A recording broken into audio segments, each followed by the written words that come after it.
आशा करते हैं आप सब स्वस्थ होंगे और मानवता के कार्य में लगे हुए होंगे। तो हाँ, आज निरंकारी मिशन की सच्चाई, निरंकारी मिशन की आज सच्चाई मैं आपको बताने जा रहा हूँ। बहुत सारी सच्चाइयाँ आपने सुनी है, लेकिन हाँ, एक ऐसी सच्चाई जिसे सुनने के बाद आप सोचने पे मजबूर हो जाएंगे, जिसे सुनने के बाद आपके रोंगटे खड़े हो जाएंगे।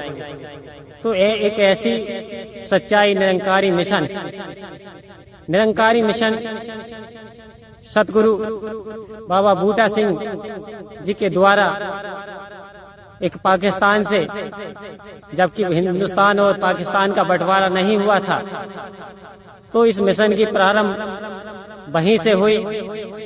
और जब बंटवारा हुआ उसके उपरांत बाबा बूटा सिंह अवतार सिंह जी महाराज जो यहाँ भारत आ गए और यहीं दिल्ली में बस गए। आओ संतो, एक ऐसा मिशन है जहाँ इंसान को अपनी जिंदगी से फुर्सत नहीं है। इंसान जहाँ भाग दौड़ में लगा हुआ है एक तरफ, लेकिन एक तरफ निरंकारी मिशन, आध्यात्मिकता का मिशन, भाईचारे का मिशन, ब्रदरहुड का मिशन। आओ प्यारे संतो, निरंकारी मिशन के जो प्रवर्तक, जब सदगुरु बाबा हरदेव सिंह जी महाराज के हाथों में गुरु गद्दी संभालने का अवसर आया, आप सदगुरु स्वरूप में आए, तो आपने कहा कि जो खून जो है वो नालियों में नहीं नाड़ियों में बहना चाहिए। ऐसे की सोच सदगुरु बाबा हरदेव सिंह जी महाराज की।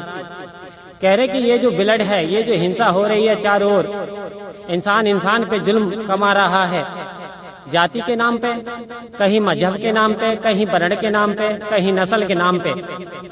यानी देखें तो चहुओर आग ही आग लगी हुई है। कि संत महात्माओं ने कहा, आग लगी आकाश में, झरझर गिरे अंगार, अरे संत न होते इस जगंदर तो जल मरता संसार। आओ प्यारे संतों, बात बिल्कुल सटीक है। अगर संत इस संसार में नहीं होते तो ये संसार आपस में लड़ झगड़ करके मर जाता। तो आज आग जो आकाश में नहीं लगी, आज आग इंसान की आवाज में लगी हुई है, वाणी में लगी हुई है, उसके कैरेक्टर में लगी हुई है। हर इंसान के अंदर कहीं ना कहीं हेट्रेड की भावना भरी हुई है। लेकिन आओ आपको एक बात बताता चलूं, आज निरंकारी मिशन की सच्चाई की बात है कि निरंकारी मिशन एक ऐसा मिशन है जो सभी को ब्रदरहुड की, यानी भातृत्व का पाठ पढ़ा रहा है, भाईचारे का संदेश दे रहा है, ह्यूमैनिटी को अग्रसर कर रहा है। और हमारे वेद शास्त्र में तक तो कहा है कि मानवता से बड़ा कोई धर्म नहीं है। कि शिरोमणि गोस्वामी तुलसीदास ने यहाँ तक कह दिया कि परहित सरस धर्म नहीं भाई, पर पीड़ा सब नहीं अधमाई। आओ संतो, दूसरों का हित करने जैसा, इससे दूसरों का यानी अनहित करने जैसा इससे बड़ा कोई धर्म नहीं है, और दूसरों का हित करने जैसा इससे बड़ा कोई धर्म नहीं है। तो अक्सर बाबा जी कहते थे हमें जो मिलजुल करके रहना है कि राम तेरा नाम है, रहीम तेरा नाम है, रहमान तेरा नाम है, कृपालु तू है, एक ओंकार तू है, इटरनल पावर तू है। आओ प्यारी साथ संगत जी, निरंकारी मिशन में कहा गया एक तू ही निरंकार, हे ईश्वर तू निरंकार है। और जब ईश्वर निरंकार है तो ये एवरी कंट्री में है, यानी not only one country but every country. तो आओ प्यारी साथ संगत जी, ये निरंकार शक्ति के निरंकारी मिशन में दर्शन कराए जाते हैं, इसका एहसास कराया जाता है और इंसान को इंसानियत का पाठ पढ़ाया जाता है। सबसे पहले बताया जाता है कि इंसान तू इंसानियत में पैदा हुआ तो सबसे पहले तू इंसान बन और मानवता के काम में आगे बढ़ता चला जा, वरना तुम्हें औरों से कहाँ फुर्सत, हम अपने गम से कब खाली। दुनिया के हालात ऐसे हैं कि तुम्हें औरों से कहाँ फुर्सत, हम अपने गम से कब खाली। चलो हो गया मिलना मिलाना, ना तुम खाली ना हम खाली। आओ प्यारे संतो, एक जगह कहा कि घर में मेरे आग लगी, कुछ माल बचा था जलने से, अरे वो भी उठा के ले गए जो आग बुझाने आए थे। आज संसार की ऐसी हालत, सदगुरु बाबा हरदेव सिंह जी महाराज कहते थे कि कोई तो लूट रहा है, लूटने वाले को मजा आ रहा है। आओ किसी की आंखों में आंसू देना तो बड़ी आसान बात है, लेकिन किसी को गिरते को उठाएं तो कोई बात बने। ऐसी सोच निरंकारी मिशन की है। ये सच्चाई निरंकारी मिशन की है कि निरंकारी मिशन जाति मजहब मिल्लत की दीवारें तोड़ करके एक परमात्मा में विश्वास कर रहा है, एक भाईचारा स्थापित कर रहा है, इंसान को इंसान से आपस में जोड़ रहा है। यानी कह सकते हैं कि आध्यात्मिक मिशन, निरंकारी मिशन ना कि एक कंट्री में, समथिंग ऑल वर्ल्ड में फैल चुका है। और आज निरंकारी मिशन का झंडा बहुत जोर से लहराता चला जा रहा है। अभी समागम में यानी शांति के बहुत सारे पुरस्कार निरंकारी मिशन माता सुदीक्षा जी को प्रदान किए गए। और दास आशा करता है कि निरंकारी मिशन के अनुयायी यूं ही बढ़ चढ़ करके यानी अपना सहयोग मानवता के हित में, मानवता को आगे बढ़ाते हुए, नैरो माइंडेडनेस को पीछे हटाते हुए, वायलेंस को पीछे हटाते हुए, हेटरेड को पीछे करते हुए इंसानियत के अग्रसर पे मार्ग पे आगे बढ़ते जाएंगे। और माता जी के आदेश उपदेश के अनुसार, क्योंकि इस समय माता सुदीक्षा जी महाराज मानवता के हित में बढ़ चढ़ कर हिस्सा ले रही हैं, कार्य कर रही हैं। तो आओ संतो, हम ज्यादा से ज्यादा इंसानियत का पाठ सदगुरु जैसा हमें चलाना चाहते हैं, चलते चले जाएं। और यदि वीडियो पसंद आए तो आप लाइक और शेयर करेंगे और मीठा सा कमेंट करेंगे, प्यार से कहेंगे जय निरंकार जी। सत्संगत जी बड़े प्रेम और सत्कार से कहना जी धन निरंकार जी। दास विनती कर रहा है, मुझसे कोई गलती हो जाए तो आप अपने घर के बालक समझकर क्षमा कीजिएगा। सत्संगत जी, सत्संगत जी सतगुरु पर हमेशा विश्वास कर सकते हैं। सत्संगत जी, सत्संग से मुझे प्रदान मिला है कि किसी से दुर्व्यवहार नहीं करने चाहिए। लेकिन सत्संग में एक सत्संगत जी बहन जी की दर्द भरी कहानी है, जरा ध्यान से सुनिएगा सत्संगत जी। लेकिन सतगुरु पर विश्वास जिसने किया वह सुधर गया, परमात्मा के अंश, और आज नहीं कल भाड़े की मकान से जाना है 84 लाख बंधन से। सतगुरु ही छुड़ा सकता है। इसके लिए सतगुरु पर जिसने विश्वास किया है उसका जीवन सुधर गया है। सत्संगत जी, ये भाड़े की मकान है, यहाँ पर सब सुख का मजा ले रहे हैं, लेकिन अपने जीवन के सुख के लिए सत्संग सेवा सुमिरन नहीं कर रहे हैं। लेकिन यही हमारा खुराक है सत्संगत जी। परमात्मा एक ही है, तू ही निरंकार, मैं तेरी शरण मैनो बख्श। सत्संगत जी, ना आकार है ना कोई रूप है, हर कड़कड़ में, आपके कड़कड़ में जगह कोई बाकी नहीं है जहाँ सतगुरु नहीं है। सतगुरु सुमिरन और सत्संग सेवा करते रहो। और साथ ही साथ सत्संगत जी बहन जी की दर्द भरी कहानी की ओर चलते हैं। सत्संगत जी, जब बहन जी छोटी थी तब उनके माँ बाप जो थे सत्संग ले जाया करते थे, वो भी सत्संग से जुड़ गई। अपने बेटी को लेकर जाते थे छोटेपन से ही। व्यक्ति सत्संग जाना, सेवा सत्संग का वर्दी मिल गया, सत्संग सेवा दल जहाँ होता था वहाँ वह जाती थी। सत्संगत जी सुमिरन में करती थी और सबसे साथ पढ़ाई भी करती थी। हर चीज में उनका अच्छा ज्ञान था। सतगुरु की नजर में हमेशा बनी रही। अब वो बहन जी बड़ी हो गई। बड़ी होने के बाद उनका शादी हुआ। शादी होने के बाद जब वह ससुराल गई तो हुआ यूं कि जिनसे शादी हुआ था वह लड़का इंजीनियर था। उसके घर में कोई सत्संग का मतभेद ही नहीं था कि निरंकारी सत्संग होता क्या है। लेकिन बहन जी जो थी वह सत्संग की थी, सत्संग से जुड़ी थी, वह ज्ञान ले चुकी थी। लेकिन वहाँ पे उसके ससुराल वालों ने वो मना कर रहे थे कि ये क्या बड़बड़ाती रहती है सतगुरु। जब वो प्रार्थना करती थी,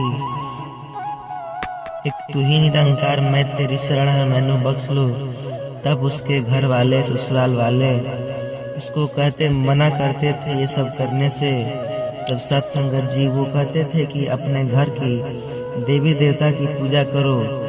अनेकों फोटो लगाए थे, वहाँ पे विष्णु जी की हर एक का फोटो था। लेकिन सत्संगत जी बहन जी ने कहा कि मान लिया मैं आपके घर के सतगुरु जो है सब भगवान एक ही है। सबका कर्म अपने हिसाब से बांटा गया है, लेकिन भगवान तो एक ही होते हैं सत्संगत जी।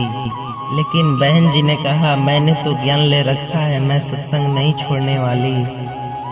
लेकिन घर वाले ने बहुत गुस्सा हुए, लड़की सत्संग नहीं छोड़ रही है पर निरंकारी में इसे नहीं भेजना है। कुछ दिन बाद पता चला कि बहन जी को कुछ दूरी पर सत्संग हो रहा है और हफ्ते में 2 बार होता है वहाँ पर सत्संग। काम करने के बाद सत्संग करने के लिए सत्संग में चली गई तो घर वालों ने देखा कि और बड़ा हैरान हो गए, ये तो सत्संग चली गई। उसके पति को बोला, पति ने भी समझाया, देखो हमारे घर रहना है तो आपको अपने सतगुरु को छोड़ना पड़ेगा। यहाँ पर कोई सत्संग सेवा सुमिरन नहीं करना है और ना कहीं जाना है तुम्हें। अपने घर पर काम करना है और यहीं आसपास में मंदिर है, मंदिर में जाकर पूजा करो। सुबह गीत गाना, भगवान की गाती, शंकर जी का गीत गाओ। और बहन जी नहीं मानी, बोली मैं अपने सदगुरु को नहीं छोड़ सकती, गुरु की गीत गाऊंगी।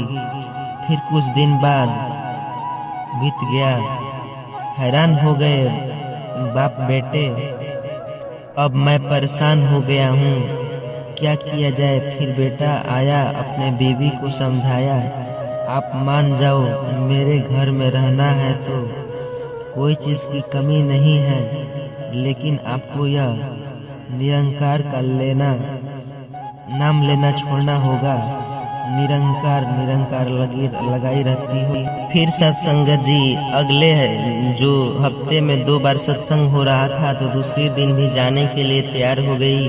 उसके पति ने उसके गेट पर जाकर के खड़ा हो गया और बोला, सत्संगत जी फैसला करो कि तुम जाना छोड़ोगी या घर पर रहोगी। उन्होंने बोला मैं तो सत्संग जाऊंगी ही जाऊंगी। तब लड़के ने बोला, इसी पाँव से घर से निकल जाओ और दोबारा इस घर में नहीं आना। तो सत्संगत जी गुरु को छोड़ के ही आना। बहन जी ने खुशी बोला, मैं सतगुरु को नहीं छोड़ सकती, अपने परमात्मा निरंकार को नहीं छोड़ सकती। जो मन करे तुम करो, मेरे घट घट में सतगुरु है और तुम्हारे लिए परमात्मा को छोड़ दूं, अपने गुरु को छोड़ दूं, ऐसा नहीं होगा। सत्संगत जी ससुराल को छोड़ करके वो पत्नी और चली गई सत्संग करने। तो गुरु के दरबार में पूरी बात मालूम पड़ा, पर गुरु मुस्कुराए, बेटी से बोला कि बेटी तुम्हें क्या अच्छा लग रहा है, मैं गुरुजी आपका दर्द नहीं छोड़ सकती और मुझे यहीं पर मेरे जीवन का उद्धार होगा।